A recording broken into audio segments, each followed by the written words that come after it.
Akkamitti nan bareedate iyyuu. Bagan isin arga warri garee kiyyaa ishii warri garee kiyyaa warri gooxii kiyyaa jechuudha. Bagan isin arge. Edaa hagana yaalattu hin qasaqqasdan isin xiqqoo.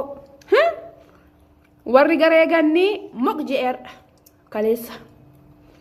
Warri garee kiyyaa homaa dubbataan jirtan. Nagumaa isin garuu. Warri garee gammee miskiina jechaan hin jiru. Habiibii miskiina. Altuu jettanii walloltanii maal sirratti wallolteetti dhaltuun jedhanii miskiina jiru. Yaa gooftaa koo xaraara buusi. Ana yaa jara keenya amma oduun akkanatti gadi baasee sitti agarsiise kan agartu. Ani kan boo'u xafaxafamee tan boo'e malee ani bilbilaan boo'e yaa gallan harkisaa bee jara keenya maaloo nagumaa. Ani bira na xafaxafanii tan na qaxaqqaxanii tan ani kan boo'e.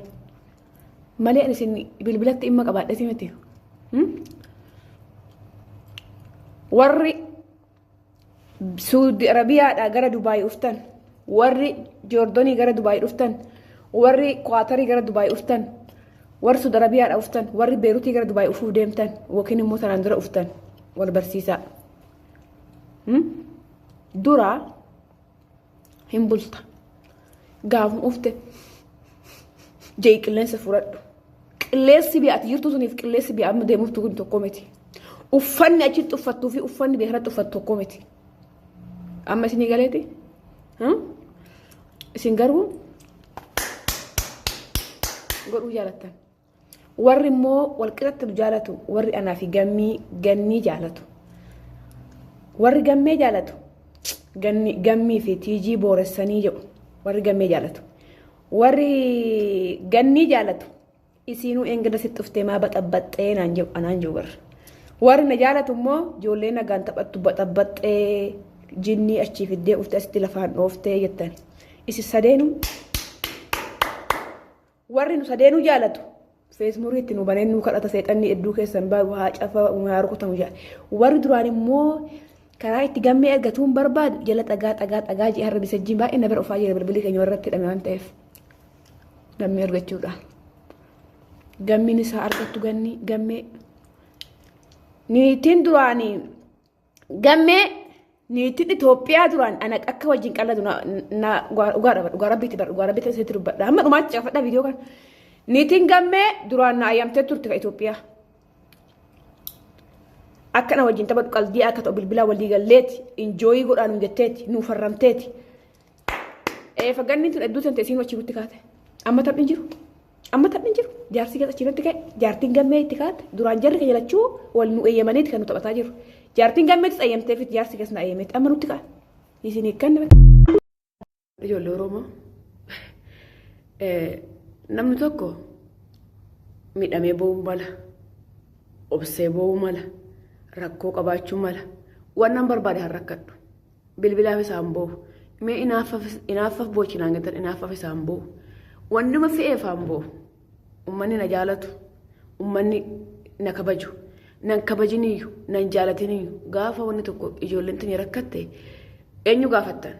Goddanyaatiyaa gaafattan. Eenyu gaafattan? Warnatti dhiyaatu gaafattan. Miti ijoolleen Oromoo kutaa 11 kun madadeen isaa balbala gadi gonfate kun laayivii banatanii tiijiin maal taate? Wannan barbaade haan bo'u, bilbilaa haan bo'u.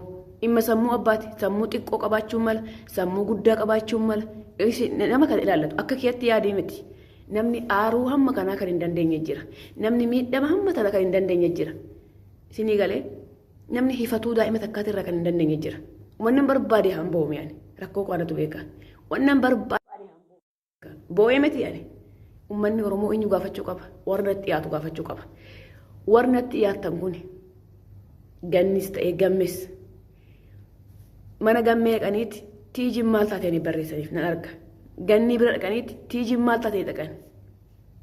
Namni tokko gadi bahee tiijiin akkana taate soballee bilbiluma amma jettan kanallee bilbilaaf boochi mee jaalaluma amma jettan kanallee jaalalaaf boochi jettanii maa gadi baatanii dubbatina.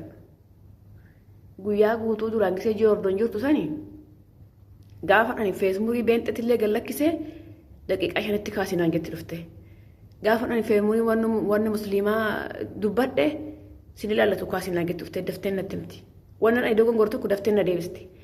Amma uummanni Oromoo imimmaan kolaalee gaaga'amu kana ani waan balleessas qabaadhu ani yaan bo'us ilaali dira haama takka jee haan bo'u maaftii kiyyaa rakkoo fe'ee haan bo'u akka beekumsa kiyaati akka dadhabbina kiyaati wannan barbaade han ta'u akka itti yaada xiqqishuu qabaachuun mala wallaalummaa qabaachuun mala beekumsa qabaachuun dhabuu qaba wannan barbaade faan buu asiin gadi bayee dubbate laayivii banate tiijin maal taate ijoolleen garaa ijoollee sun lama isin kadeessa isin bira jirti arra maal taate ganii osoo ani du'ees isinuma gaafatanii miti osoo ani du'ees ijoollee tana anuma isinuma kan gaafatamuu malu gadi baasanii lakkii uummata Oromoo akkana taate jettanii gammeen na bira dhufeera poolisii qabatee na bira dhufeera gammeen poolisii dhufee na bira qabatee deebi'e dhufee barri warraa cabsee seenee jechuudha ofirratti miidhaan ga'e ganniin gadi baatee lakkii uummata Oromoo in arte waan akkana taate taragaaggaa natu isinitti hima in jettu gadi baatanii amma uummanni Oromoo laayif irratti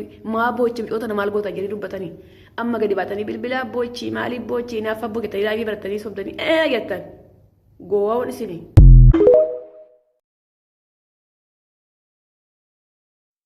Isin kabajaatan jiraadha. Isin kabajaatan jiraani. Qira qibboon hudaan calboon minnii muluun narraa dubbataa jirtan. Isin argaa minniin naganya muluun jechuudha. Isinitti mu ilmoo cilfaawanii ilmoo qurquraa qira qibboo haadha gidir isinitti hima takkan irgit godhe. Ka'anas bakka buune gannis bakka buune. Aniif ganniin boor walitti araaramna. Har'a walitti araaramna. Har'a galgala walitti araaramna aniif ganniin. Har'a wal yaamnee walitti araaramna. Isin warri fagaaraa farstan kun fagaara keessa sattaradhaa.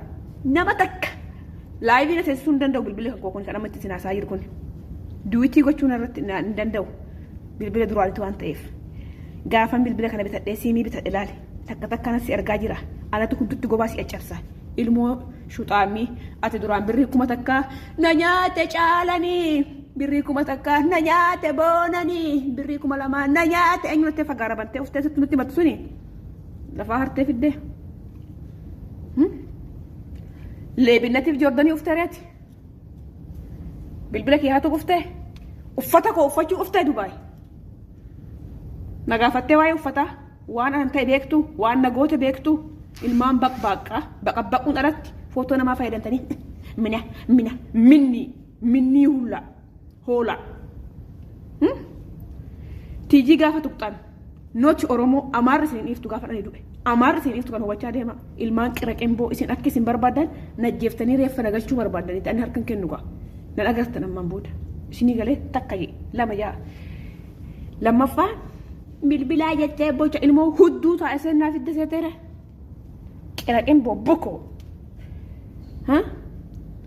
bilbilaa jettanii wal saaxiltaniire minni har'a hoonan gadi baasee isinitti mi'aan bilbila neelaa badiyyeeti kan hime isii kan laayif irratti bahee dubbate isii kan naqabaa jee waa'ee koo haasa'e isii an boo'uun alatti himaa isinitti himnaan guyyaa guutuu kanallee hoonan boo'aa baale waan hudduutti na rakkate beektan moo waan garatti na rakkate beektan moo waan afaanitti na rakkate beektan shiggirii koo beektanii ilmoo maagaa wanii maagaa tiktookii maayimi haala tiktookii fayyadaman hin beekne an duraan beektu sisa'ee amma wallaaltuudha nooruu beektu ilmoo cilfaa haala tiktookii fayyadaman hin beektu ilmoo donkooroo cilfaa har'a banatte kalee banatte ximbii nama tokko balmaayimleetiif miti kan namni miliyoona tokko nama laalu beekumsa waan qabuuf ilmoo furrii gammeef maalii taate akka tiigiidhaan ta'a jetteetti ree rakkatte isiin wanti hunduu nama irraa bareedu qaba bara haasaa nama irraa bareedu qaba waa'in jaalala nama irraa bareedu qaba waa'in qalbii nama irraa bareedu qaba maaga sinitti moo gandummaan natti dhufina ammoo sinitti meetan jira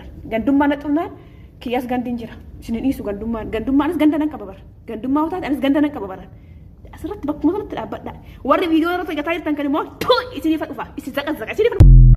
Nagaa jirtu viidiyoo gannii tokko argitanii ani midhaan nyaannee guyyaa sadiif uffatan qayyarannee beela'een jira namni amma isin mana keessanitti muudii qabattanii yookaan immoo qalladdan yookaan piraankii gootan nama gochuudha jechuudha. Garuu uummanni isin jala deemsee hordofu kun yoo akkas boochuu dhuguma seetoo kan rifatee kan wanti jedhe jiraachuu danda'a. Yaadan isin. Duubaay biyya ofiisti guyyaa sadii hin jijjiiran guyyaa sadii miti guyyaa tokkotti oomee jijjiiramu uffanni. Immoo yeroo ati mata tokko uffatte viidiyoo hojjetin turre. Odoon dhiqameen tokko uffatame annaa ajaa'ibdu dhugaa rabbi ijoolleen keenya jechuudha. Yookaan dhiiraan akka barbaadetti koortanii irraan buutanii wanta barbaadan taatan namni sin hordofa bar qaaniidha bar dubartiin seera qabdi. nama ajaa'iba dhugaa waaqayyo amma piraanki dhoo kan nama guyyoomsaniti.